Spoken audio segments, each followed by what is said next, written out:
Hola! In today's lesson, we're going to be talking about nouns and articles in Spanish. Nouns, of course, are words that identify people, places, and things, right? In Spanish, it's important to have an understanding of whether a noun is a masculine or feminine form and whether it's a singular or plural.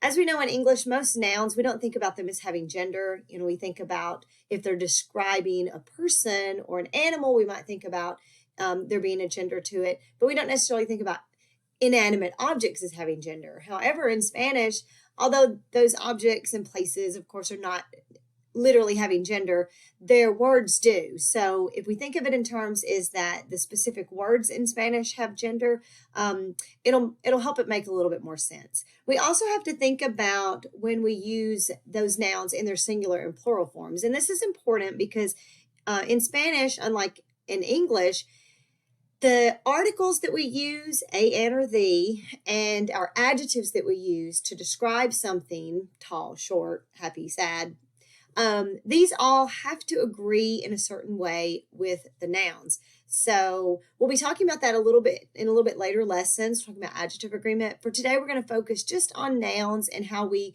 can kind of identify their gender as well as number, and then some articles that we'll use with nouns.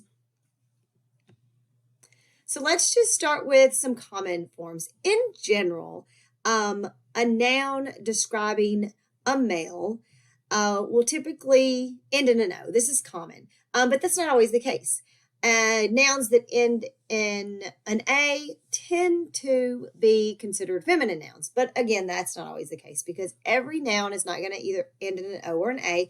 And then, of course, there are going to be certain exceptions. But that's just a general rule that many kind of utilize as sort of a first, just a first look to determine gender, because more often than not, if the word ends in an O, it will be a masculine word, and if it ends in an A, it will be a feminine word, though, as I said, that is not always the case. So here are some examples of some masculine nouns. As we know, typically, the masculine nouns are going to refer to a male, feminine nouns are going to refer to a female, and for the purposes of this course, we're going to be sticking strictly to the two genders because that is what is widely accepted and utilized in the Spanish language. I will note that the language is evolving. We are seeing more gender neutral forms when identifying people in Spanish are coming into use, especially among younger people, and it is becoming more popular, though it has not necessarily been accepted widely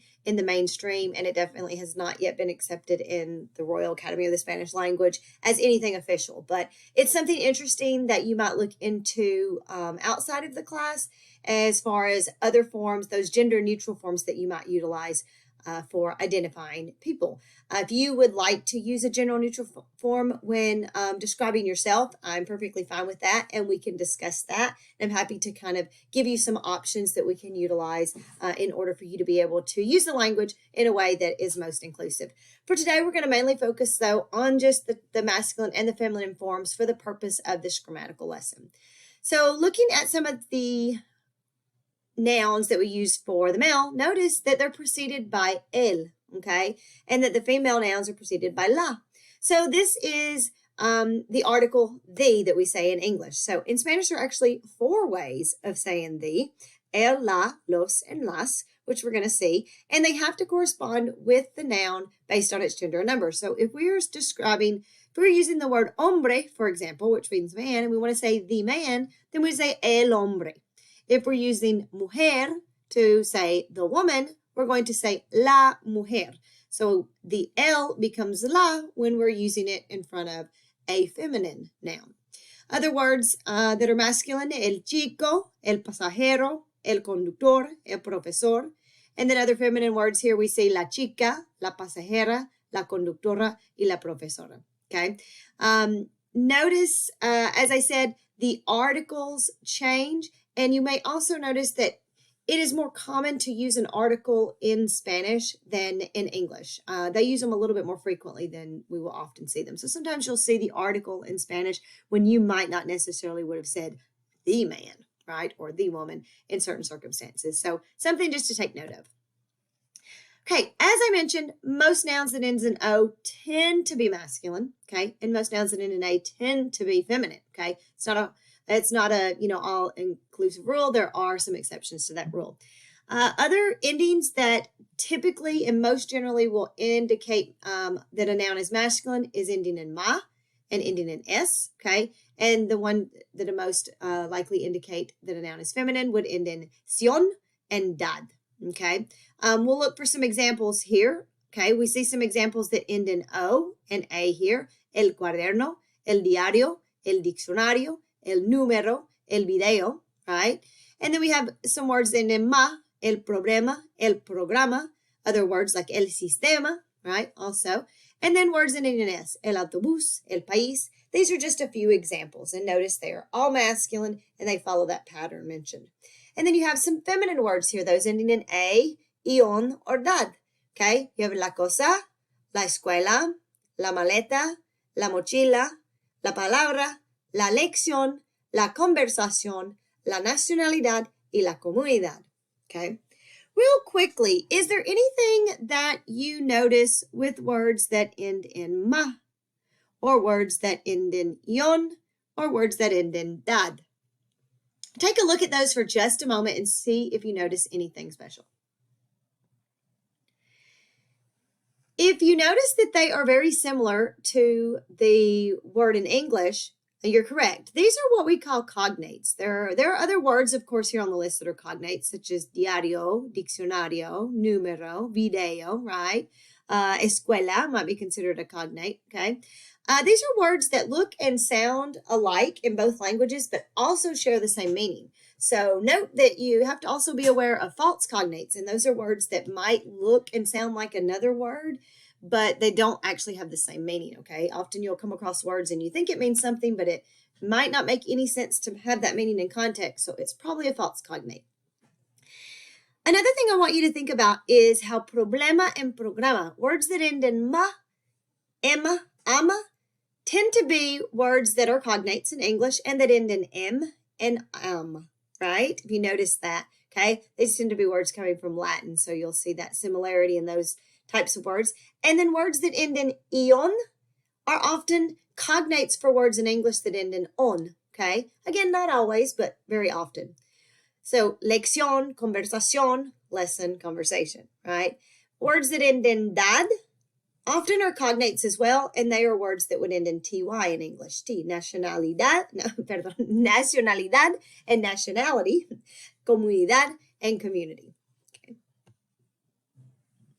And then we have words that end in a z, lápiz. We have mapa, which is a masculine word that ends in an A, right? And then we have el día, that's also a masculine word that ends in an A. But then we have la mano, which is a feminine word that ends in an O. So as I said, sometimes there are exceptions, but not as frequently as there are those that follow that rule.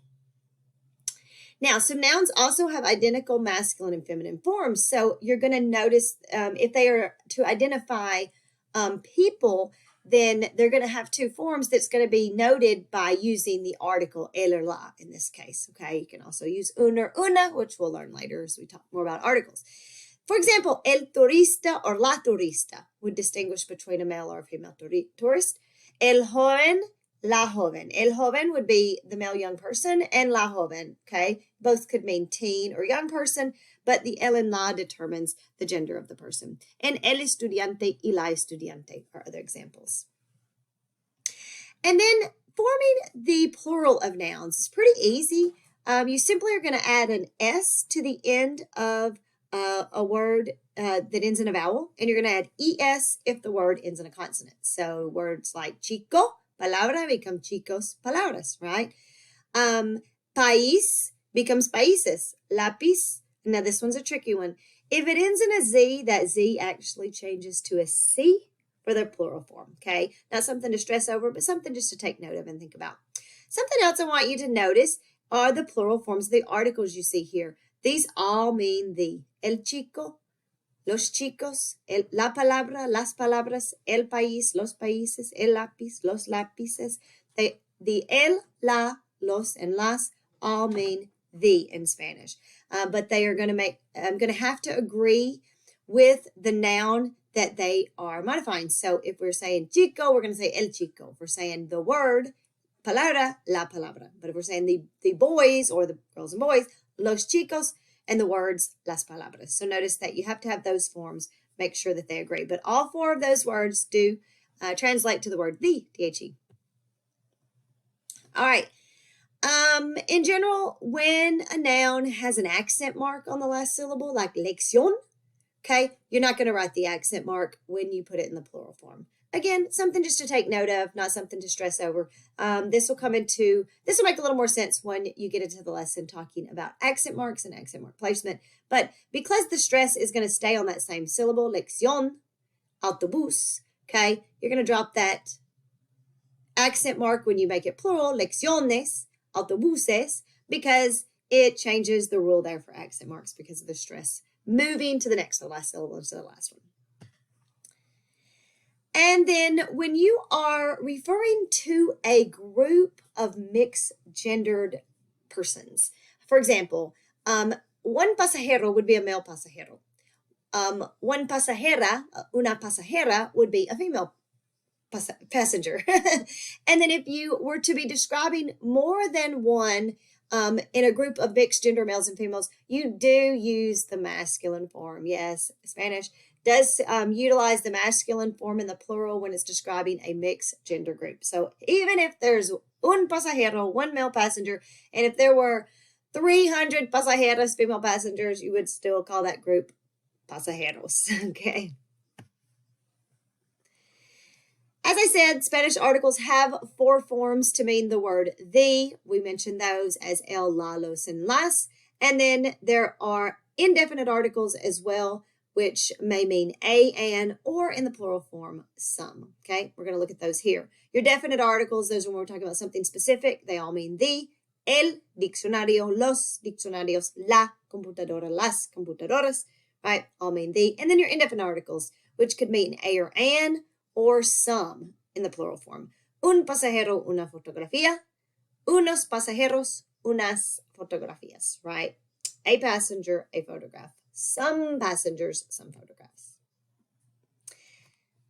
And that concludes our lesson. I hope that was helpful. Please let me know if you have any questions. Adios.